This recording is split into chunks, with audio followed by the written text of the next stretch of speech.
Welcome back. New York City schools, the largest district in the country, are set to reopen September 13th, fully in person, 5 days a week, without a remote option provided to kids last year, while our youth face the highest rates of emotional and mental stress. Here to share advice on how to help children prepare for the classroom setting again after learning remotely all year is child psychologist Mary Joane Cardin. Dr. Mary Joane Cardin. Welcome, doctor. Thank you so much for joining us today. No problem. It's my pleasure.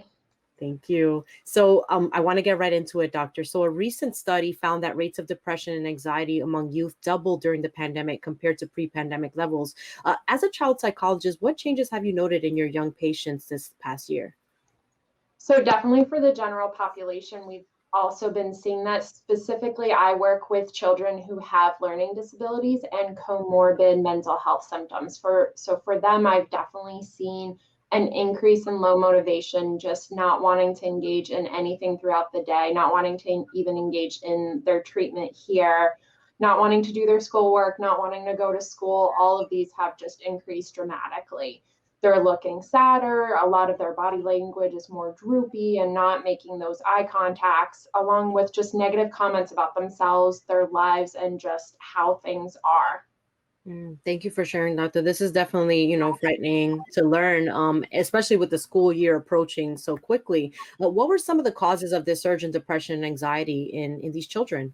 So, although it's hard to say exactly because so much has gone on in the last year, but some things that I've definitely seen is the uncertainty of just not knowing who can get sick, who is sick, what are they allowed to do, what are the rules that they're supposed to be following. Their rules just kept changing no matter where they were. Some of the kids didn't know if they were supposed to be in person the next day or remote learning the next day. Mhm. Were they supposed to be on Google Classrooms? Were they supposed to just watch a PowerPoint? How are they turning in their homework? So a lot of that played a role. Also, just not being able to be with friends and just socializing. A lot of our kids, that's their happy place. That's where they can go and just be themselves. And now being home with no privacy, no space for themselves, has been very, very difficult for them. And then just the fact that they are falling behind even more so than they were before. And that is just taking a toll on them.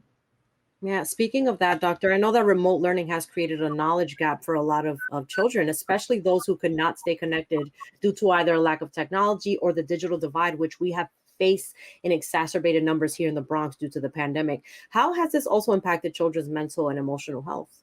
So this is something that has been known even pre-pandemic, that Mhm. individuals with learning disabilities are way more at risk at experiencing mental health symptoms. So studies have shown that kids who have learning disabilities, 42% of them will have a mental health diagnosis at one point. 5.7% have of the in one study had suicidal ideation, 14.5 in another study had depression, and you're 2 times more likely to have anxiety if you have a learning disability. So those are just having the disabilities. Now, if you take all of the children who are not did not have the learning disability before, had not struggled with learning before, you're going to start seeing a lot of these signs as well, just because they're used to being comfortable, confident in their academics, and now it just that hasn't been with their last year. So a lot of uncertainty and worries are going to come up, and it's important to look out for those signs. And what exactly are these signs and behaviors that parents should look out for in their children that indicate something may be wrong?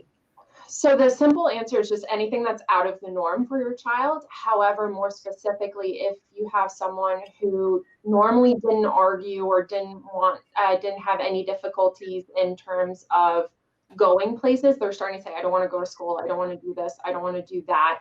They'll start talking about more headaches and stomach aches than they were having before. You might see some aggression either in their wordings or just maybe even physically, and that's a sign that something is up. Our kids, often it's a lot easier for them to be angry and look angry rather than actually show their sadness and worry.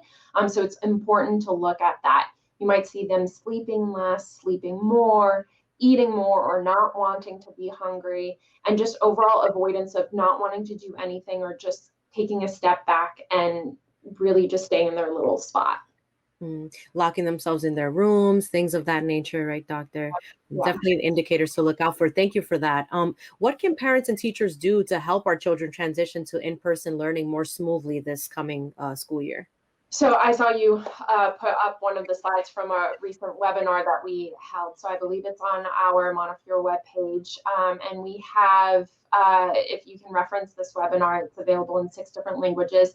But the most important thing is being able to create that space to talk and listen to your child. Yes. A lot of them are not going to want to say that they're anxious or that they're sad just for fear of they need to toughen up and not say anything. But it's important that we show them that we understand what they're feeling. If you just simply take, for example, when you go on vacation or you're at the end of the weekend and you have to go back to work the next day, all of us, we don't want to. We would prefer to be at home just hanging out with our families or doing something else. And we're still going to get up and go into work in the morning because it's important. The kids, they go through the same thing. So letting them know that this is normal. They're going to be scared. They're going to be worried. They're going to be sad.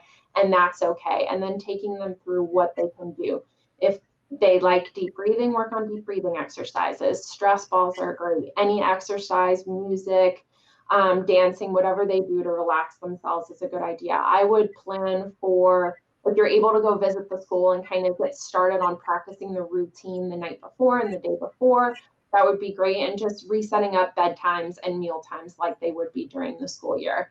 My best advice, or maybe not best advice, but the advice I like to give is breaks. So when I say breaks, I don't mean 30 minutes breaks. I mean like 2 minutes here and there where they can just do whatever's appropriate for the situation that they're in to just calm down, reground themselves to where they're at, and then keep going with the work or keep going with getting ready for school.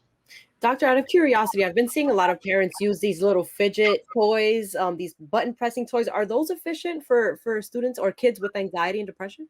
So anything that can keep their, a lot of our kids with anxiety or ADHD will get fidgety. So anything that keeps their hands occupied might be helpful. I think it's very important to keep in mind what's allowed within the classroom and what's allowed in the situation. Right. So at some points it could be more distracting than helpful. And at the same time, if it is something that's able to help them stay calm and focus, it's something that you can speak with the teacher or whatever environment they're in on if it's appropriate. Gotcha. Conversely, what should parents and teachers avoid doing? So I think the one thing that we often do, and even as a psychologist, I find myself doing, is we're very quick to reassure our children of it's going to be okay, it's going to be okay, it's going to be okay.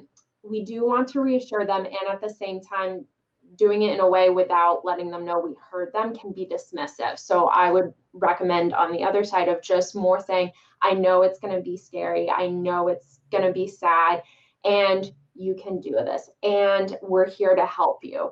So just make sure you're not ignoring the fact that they do have feelings and that we need to let them know we heard them. Right. I think it's important to validate those feelings and also listen. I think that's a big takeaway here, right, doctor? Very important.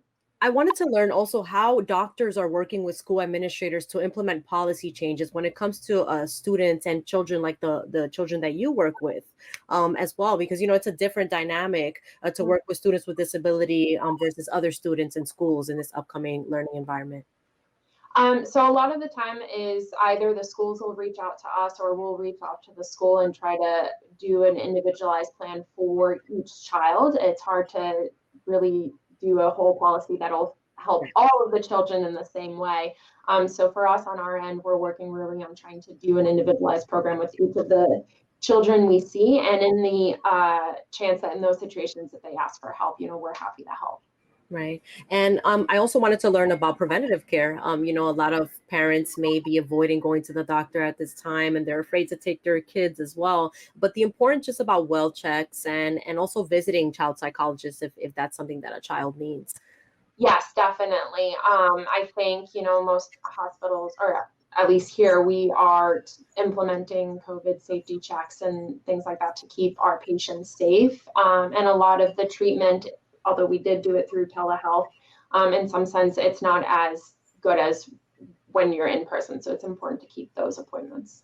Right. And I think we should also bring up the vaccine during this time. I know a lot of parents are a little hesitant about that. Doctor, how are you managing speaking to parents about possibly getting a vaccine for their children before the school year begins? So a lot of what I've been asking parents to do is speak with their pediatrician, speak with MDs that are well-versed or more versed in understanding the vaccine to answer any of their questions, and then also allowing your child, especially if they're an older adolescent, to ask these questions as well and to be part of those meetings as they are approaching adulthood. Keep kind of having them, show them how to, these advocacy skills. Right. Thank you for that, doctor. And before we go, can you please leave our youth with a message on preparing for back to school, as well as for parents and teachers as well? Yeah. So the main thing I can say is it's going to be hard. People are going to get worried. You're going to get worried. You're going to get sad. And that's okay. It's okay to be sad. It's okay to be worried. And we made it through the last year. You made it through the last year. So it shows that you're strong enough to be able to apply whatever got you through last year through this year. I really took that as a message for myself and the Bronx community too. So thank you for that, doctor. And thank you for your time today. Thank you for having me. Of course. And to find out more information from Montefiore, as well as to see those slides on their website, you can visit montefiore.org and follow Montefiore Health System on social media. We'll be right back here on Open BXRX Tuesday.